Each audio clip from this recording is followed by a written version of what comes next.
We're going to ride with Trevor because he's the leader of this team, whether he really realizes it or not. He's so young. But, we're riding with 16 till the wheels fall off.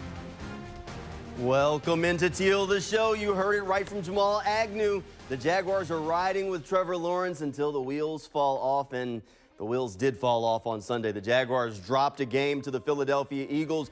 5 turnovers from the young quarterback. Those aren't the kind of games that the Jaguars need from Trevor Lawrence. He knows that he has to play better, and if they want to get back on a winning track, he can't have that many turnovers. Last season, fumbles were also an issue for Trevor. So Doug Peterson said it could be something as simple as just getting him to make sure that he has 2 hands on the football. But one way or another, the young quarterback has to improve. We just got to make sure there's 2 hands on the ball, number one. I know one thing that some guys have done in the past, and we'll just have a conversation, is they use those wet gloves, those passing type gloves, and it's something that, now listen, it's an individual preference too. It's nothing that I would definitely force him to wear, but something to have that conversation, at least to, if we know we're going to be in some bad weather, inclement weather like that, to do. But we just got to focus on 2 hands on the ball and just making sure that we do everything in our power to keep it in our hands. Those sorts of small tweaks are the teachable moments that the Jaguars need to get past. Now, while there's no moral victories in the NFL, with 5 turnovers, the team did only lose by 1 score. So if you want to look at it kind of glass half full mentality, it really ain't that bad. But the Jaguars do have a lot of work to do, and those sorts of glass half full mentalities, moral victories, only last for so long. The Jaguars have already lost 2 games on games that they really feel like they shouldn't have lost, and before you know it, we'll be midway through the season, and they won't be saying there's still a lot of year left to play. Obviously it is what it is. We lost a football game, but when you look at it, there's plays to be made, and our guys will learn to make them, as we go in time. They'll learn to do that, and it's they're teachable moments, but at the same time, you start running out of time. Right? Your season is moving along, is moving fast, and we're into week 5, and we keep saying there's a lot of ball ahead of us and all that, but if we don't fix it, you're going to look up and you're going to say, I wish I could, or that shoulda, woulda, coulda deal. Despite a tough loss to the Eagles on Sunday, the Jaguars have to turn the page. We're officially past that 24-hour rule for the team, and now they have to start getting focused for what's coming up next, which is a home game, which feels like they haven't been back in Jacksonville in a while, but they'll be back here on Sunday taking on the Houston Texans. That's the good news. The bad news? The Jaguars have struggled against the Texans. They haven't beat them since 2017, so they'll have to fix a lot of the small mistakes that they made last week if they want to end that losing streak to Houston. Obviously we want to bounce back, but we always look at it as the next game is always the most important. We want to go 1-0 this week. Fortunately, it's a division opponent. We're at the top of the AFC South right now. We're looking to stay there, but we gotta go handle a Houston team that obviously doesn't have any wins right now, but they're still a really good team. If you watch them on film, they've done a lot of really good things. So it's no cakewalk coming in here right now. So Houston's a really good team coming in here, and we got a little challenge. The Houston Texans are still yet to win a game this season, so the Jaguars want to make sure they get all those mistakes corrected so that way they don't get that first win of the year against the Jaguars this week. Still ahead on Teal, the show, 1010XL's Frank Frangie will join me as we'll break down what went wrong for the Jaguars last week and how they can get it fixed for Sunday's game against the Texans. That's straight ahead when Teal, the show, returns.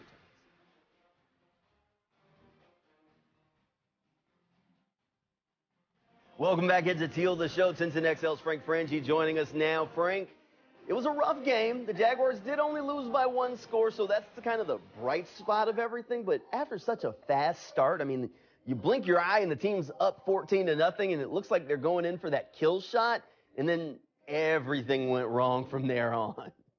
Yeah, it really did, Jamal. And it started with the first fumble, the 4th down play, when Trevor scrambled out of the pocket. Look, he had the first down. He could have thrown it to Tim Jones, who was wide open. He could have kept it and run for it. But his left thigh, or his right thigh, kind of hit the hand, and the ball kind of popped out of there. That started the downward spiral. Part of it's because the ball was wet. Part of it was he just got a little careless, got to hold the ball a little higher, and he'll do that. But yeah, everything kind of went wrong after that, and then you just couldn't get going again. Momentum's a funny thing, man. And once the Eagles sort of got that momentum, it was hard for the Jaguars to get it back. for a long stretch of the game there. That's exactly what happened. Look, I'm glad you mentioned that fumble because that's one of the topics that a lot of people are talking about. Last season, Trevor Lawrence had some fumbling issues, multiple games with more than one fumble. And then you look at Sunday, 4 fumbles. Is this something that we should be worried about from Trevor in the long term? Because there's clearly something with ball security that needs to be tweaked, maybe just a little bit. Well, Jamal, somebody's got to address that. It's naive to suggest it's not an issue because it is an issue. He's fumbled the ball too many times. So to suggest it's not something he has to address is naive. It's disingenuous. But I think he will. It's his 21st start. There's quarterbacks in the league, we've had this talk, who've started 100 times and 200 times, and he's going to continue to improve. Young players have really good games and really bad games. They're good, they're bad.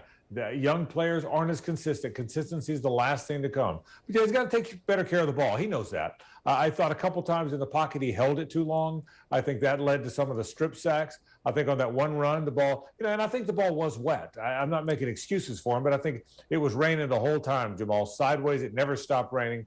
So I think all that was in play. I'm not worried about Trevor. I think he's going to continue to improve. I say that all the time. He's a young guy, and this is a work in progress. But yeah, one of the things he has to work on, and I know he will, is the fact that he's got to take better care of the ball. Remember this, in the first game against Washington, he missed some open guys, and people talked about accuracy. The next 2 games, he was extremely accurate. He's very good, as Doug Peterson said after the game, he's very good at working on things he needs to work on, and I think he will this as well. Well, one of the other things that kind of popped up as an issue that he could work on is those clutch drives. You know, the franchise quarterbacks around the league, the one that everyone knows their names, they're the best in those final drives of the game. The opportunity to go down and tie it or win it, you shudder. You don't want to give the ball to Tom Brady. You say, oh, he has too much time. Oh, Peyton Manning back then, you'd give him the ball. Oh, they messed up. He has too much time. Aaron Rodgers the same way. Those are the quarterbacks around the league. That's the echelon that many people believe that one day Trevor could be a part of. Trevor Lawrence has struggled with those sorts of drives this season. He's now had 2 shots, and both drives have turned into turnovers. Definitely something that he's going to need to work on. Doug Peterson seems to think that it's just something that as he gets more opportunities, eventually those will start having more positive outcomes. Well, think of the number you just said, though, Jamal. 2. Not 20, not 15, not 18, 2. Once against Washington when he was really out of time, and then Sunday when the ball was wet and everything was going back and forth and they weren't playing very well. Yeah, that's something you're going to have to bring your team back from time to time. I think the bigger issue, though, is the stuff in the middle of the game. Take better care of the ball. Get the ball out of your hand a little bit. Remember now, it wasn't just Trevor. There were like 5 or 6 drops in that game. I think the wet ball really, Christian Kirk, who's such a good player, the wet ball clearly bothered him. He dropped balls you'd never see him drop. Marvin Jones Jr. late in the game dropped one right in the breadbasket that you'll never see him drop. I think it was a game where everything was kind of going wrong for them offensively. So I'm not surprised that at the end of the game it didn't go a whole lot better. I think that'll come, but it hasn't come yet. I agree with you. Since you mentioned everything going wrong for them offensively, there was a point early in the game where James Robinson kind of fumbled the ball, and the ball bounces right to Christian Kirk. And in that moment, I said, wow, everything's literally bouncing their way. They actually picked up a couple more yards, but then from there, it did kind of feel like the wheels started to fall off and everything went away from them. But James Robinson, that fumble, we didn't see him much after that. Do you think they kind of got away from J-Rob? They were a little gun-shy after the fumble maybe? Or do you think they just wanted to see a little bit more of ETN?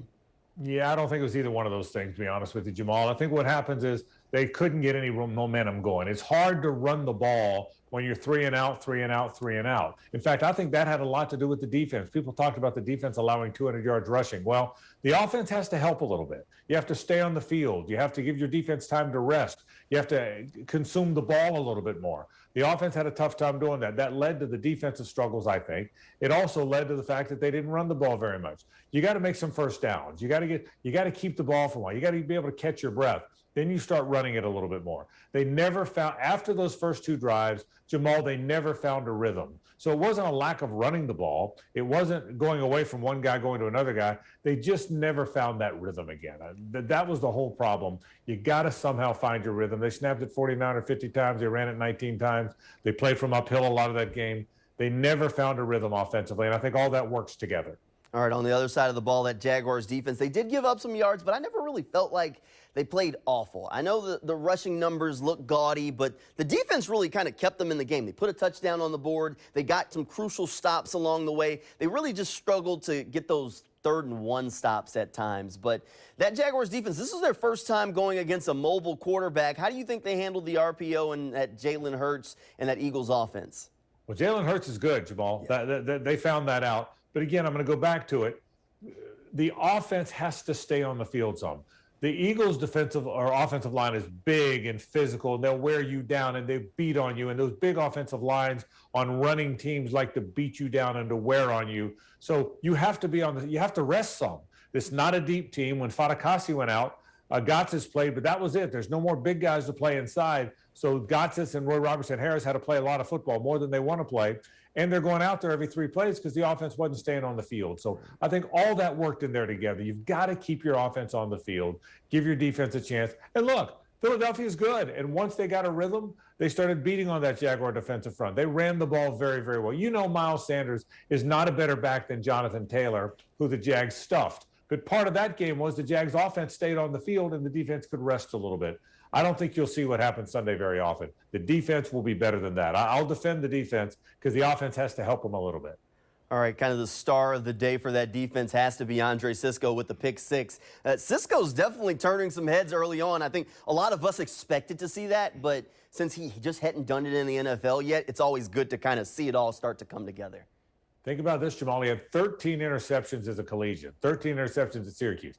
That's a bunch of picks, man. 13 interceptions in your college career. Think about it. That's a lot of them. He's already had 2 this year. He finds the ball. He's a guy that's really good at watching the quarterback, having a knack for where that quarterback's headed, and anticipating plays. Now, this one kind of bounced to him. It was deflected, and he was right guy at the right time. But the other interception he had against the Colts, he really tracked that thing down near the sideline.